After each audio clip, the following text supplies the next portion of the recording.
Niscemi, Sicily, February 4. Reuters. After losing their home in the Sicilian town of Niscemi to a massive landslide last week, Benedetta Ragusa and Tony Rinnone rescued their pizzeria, taking kitchen utensils and equipment from the site as the ground shifted beneath them.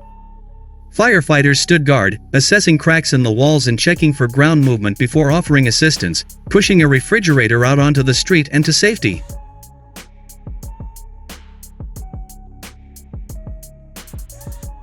Unfortunately, our house was the first to collapse in Niscemi, so we didn't even have a chance to retrieve any mementos from inside that small house, Rinnone said.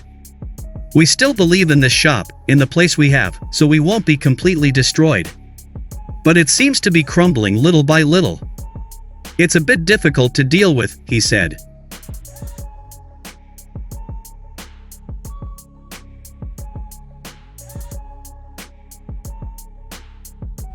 With a population of about 25,000, Niscemi sits on a clay and sandstone cliff, dominating a plain in southern Sicily that slopes toward the Mediterranean Sea about 30 kilometers, 20 miles away. The town has been experiencing landslides since the 1790s, with the last major landslide recorded in 1997.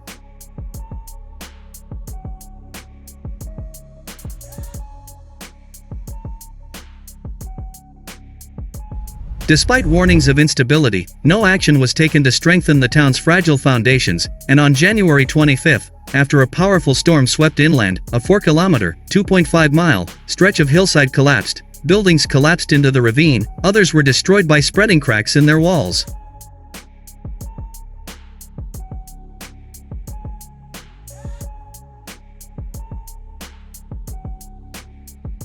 Authorities quickly established a red zone along the town's eastern edge, 150 meters, 490 feet, deep, and ordered the evacuation of approximately 1,500 people.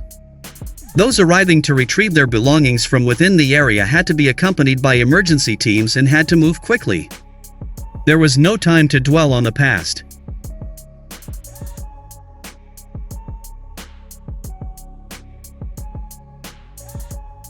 It feels like we're in a whirlpool, said Ragusa, frantically gathering glasses, plates, and pots and piling them into a van. An aerial view showed a dramatic, cream-colored scar on one side of Niscemi, with mounds of earth jutting into the plains below, the surrounding green fields riddled with cracks and fissures that the entire landscape was being torn apart.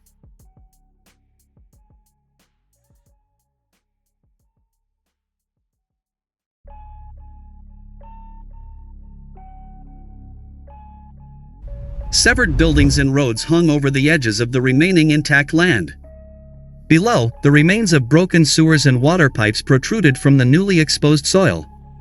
Unfortunately, the situation is absolutely critical. We have a city, its historic center, that is at serious risk, said Gianfranco Di Pietro, a geospatial data engineer.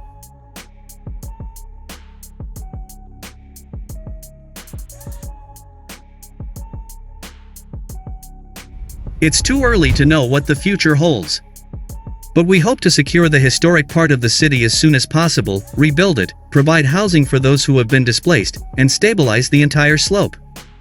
After the 1997 landslide, experts said parts of the town were built on unstable ground and needed urgent repairs, including installing proper drainage to prevent the ground from becoming saturated during storms.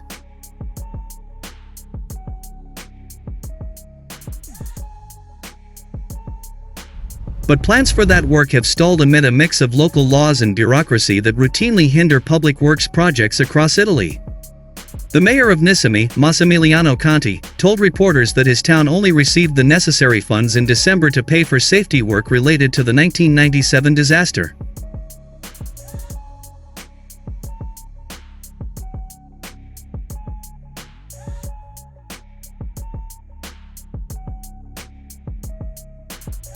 But those plans have vanished, as has the cliff that was supposed to be protected. The prosecutor's office in nearby Gela has opened an investigation into the disaster as a result of negligence. It's right that those responsible for this pay, Conti said.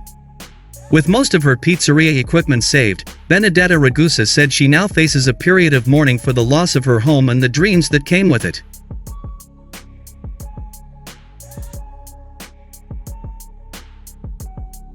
Looking at drone footage, she can only see the wall of her old bathroom with the mirror still attached.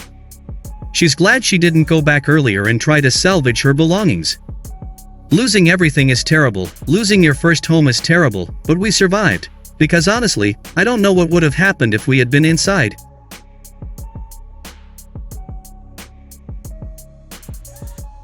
Miraculously, there were no fatalities in the disaster.